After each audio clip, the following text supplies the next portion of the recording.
Disclaimer: this video is purely based on opinions.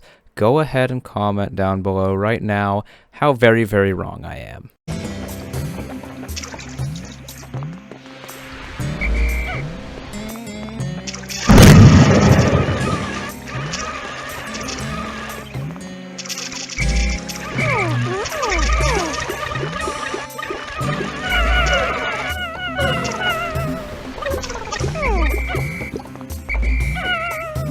Wow, I hate this level. Hey guys, it's been a bit since the last Pikmin-centered video, which, by the way, apparently people want to see a lot of Pikmin content, because that video did great. But since the last video reached 5 likes, it's time to hate on the Forest Navel some more. You already saw the title. This is my least favorite area in the entire Pikmin series.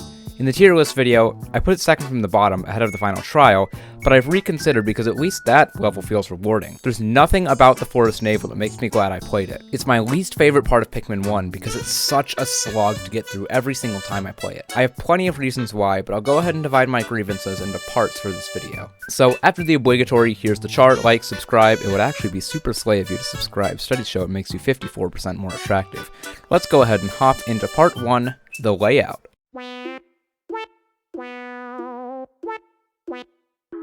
Here's the map of the Forest Navel. As you can see, it's sort of divided into 3 main parts, separated by some pathways and a few small areas that branch off.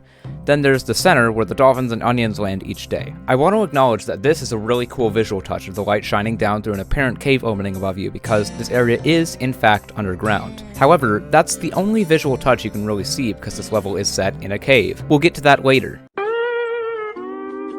It utilizes water a lot to show off the blue Pikmin, which is really cool, but what isn't cool is the fact that the Rimstone section, a word I had to look up because I could not for the life of me figure out what it was called, while it looks really neat, is super annoying to navigate because to get to the bottom you have to take a party of Pikmin through a path filled with fire geysers, and then have a bunch of reds carry both parts back through an area filled with enemies. To be fair, most of these enemies are fiery blowhogs, which, while they shoot unfairly fast in this game, red Pikmin basically invalidate. But I want to talk about this area more because to get through it, you pretty much just have to take a big party of reds and kill all the enemies. There are the aforementioned fiery blowhogs, wollywogs, and shearwigs. For a side note, whenever I fight shearwigs in this game, it's pretty much just a 50-50 chance whether or not the Pikmin actually decide to kill them for some reason. And then of course they immediately start flying and regenerating, and they're really annoying to hit with GameCube controls. Speaking of which, I had to go through hoops to get this footage, because for whatever reason, emulators keep deciding they don't want to work for me. So for my sake, please hit that subscribe button so my suffering is worth something. Anyway, I'm gonna real quick mention the other 2 sections of the level, because you go to them pretty much once and then leave forever. First is the little pool section with the anti-dioxin filter, which has 2 wollywogs close to each other you have to fight with blues, so they're almost 100% gonna kill something. There's an area next to it with some bomb rocks, which is interesting I guess, but I'm also gonna rant about bomb rocks later in the video, and you already saw the opening of this video. Then there's the boss arena with the puff stool, which for some inexplicable reason also has a wollywog right there next to it. The puff stool itself is a really cool concept, but, and this is a bit more of an odd take for me considering the context of this video, it really could have done with more difficulty. The puff stool is really easy to beat if you just go in with a party of reds, swarm it, and then just throw Pikmin on it when it flips over. It really doesn't have much health, and a shorter stun time could really have made this fight more of an experience. This actually is a pretty neat segue into my next section, which is where I talk about enemies.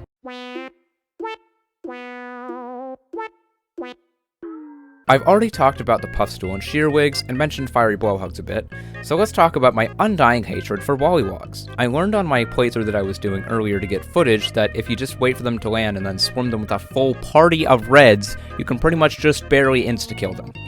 However, the 2 I mentioned earlier near the anti-dioxin filter in the water, far enough that if you want to kill them you have to use blues. There are probably going to be a few casualties. For those who don't know, why'd you click on this video if you don't know how Pikmin works, wollywogs attack by floating up in the air and stomping itself down on your Pikmin. In other games, its hitbox is much more forgiving, but in this game, it basically kills any Pikmin whose hurtbox overlaps with the wollywogs in any way. It's really annoying and makes these enemies super tough to deal with. I also want to elaborate a bit more on the fiery blowhogs and say that they shoot fire way too fast in this game.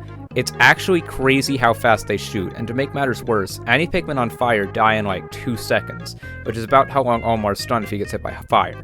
I lost like 30 Pikmin this way. This would be fine if they weren't everywhere in the middle of the stage, including like 4 or 5 in the enemy-filled section I mentioned earlier, and this one that caused the Pikmin massacre I mentioned earlier.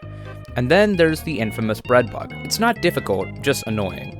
Unless you have either really good aim or a Wii remote, you're not killing this thing in one cycle. I have really good aim, apparently. It's kinda just there to mess with you and give you the space float when you kill it. You've already heard my thoughts on most of the other enemies in this stage, and I don't really hate sheer grubs or honey wisps, so let's go ahead and complain about the puzzles in this stage.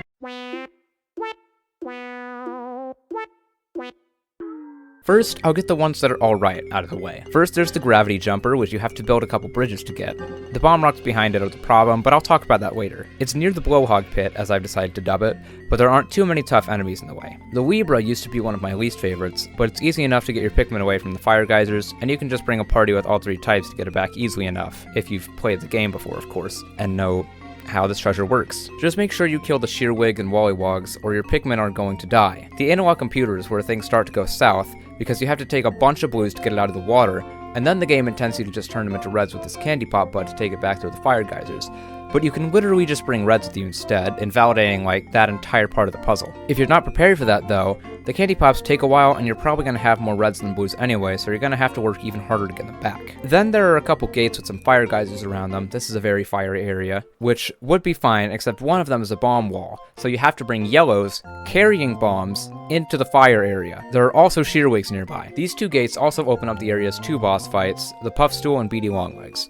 Beady's annoying in this game, but not as bad as the rest of Forest Navel. I actually almost forgot to mention the automatic gear when writing the script because of how forgettable it is.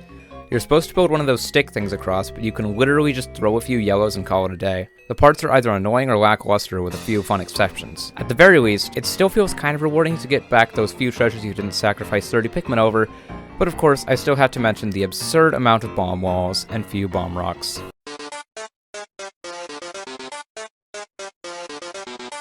These clips right here show just how volatile the mechanics of this game are. How the heck is a new or casual player supposed to know you can't whistle specifically bomb rock carrying Pikmin you've already thrown, instead of the ones you've dismissed?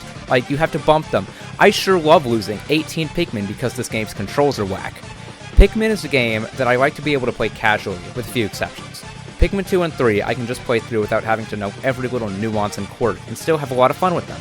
With 1, I can't enjoy it unless I meticulously strategize and know all the right paths. I enjoy that in 3's mission mode, but that's because 3 actually has good controls and mechanics. This is, in my opinion, where 1 shows its age. This clip from Frangrams, who you should subscribe to because he makes great content, is how I feel about 1. With Pikmin 1, I mean, it was the first in the series, so Nintendo really had nothing to base, like, what to make the game out of, you know? Like, they couldn't figure out what fans wanted. They just had to put it out there, so they put Pikmin out there. I love every Pikmin game, but 1 is definitely my least favorite for reasons that just don't seem to bother other people. At the end of the day, though, it's all just based on opinions. And that's the video. I think it's pretty funny that I said, I don't care what you say, this is the one ranking I will stay adamant on about the final trial, and then turned around and made this video. After my footage getting played through though, I decided to switch it up a bit. This video took a great deal of suffering to make, with Dolphin being difficult and having to play Pikmin 1 again so soon, so you'd better be hitting that like button and subscribing. Be sure to comment telling me how very wrong I am about this level, because for some reason, the Pikmin community seems to love Forest Navel, and I don't understand why. All the tier lists I've seen on Twitter have the Forest Navel in the top tiers, and I just don't understand. But yeah, make sure to comment, let me know how many skill issues I have, and give me your takes on the Pikmin 2 caves before I rank them. I will be making that cave tier list video after the next time I beat 2, so make sure to subscribe so you don't miss that. Once again, thank you guys so much for all the support on the area ranking video. I was really not expecting it to blow up like that. At the time of recording, it has over 3,000 views, and who knows, maybe it'll blow up again by the time this comes out. I'll definitely be sure to make more Pikmin content in the future. But as it stands, this video has come to an end. So until next time, this is Shoot Kapow, over and out. I learned on my current playthrough that I was doing earlier to get footage, that if you just wait for I learned... I know how words work. Ugh, it's the Forest Navel getting me all turned around again. In other games, its hitbox is much more forgiving, but in this game, it basically kills any Pikmin whose hurtbacks... My back hurts. I played FNAF earlier, and I died. That's beside the point, though. Subscribe for the FNAF video. Just make sure you kill the sheer grubs and I put put sheargrubs instead of shearwigs. I'm very stupid. Anyway, just make sure you kill the shearwigs and wollywog. Wollywog singular. There is actually only one. Why did I write wollywogs plural in their script? Okay, wow.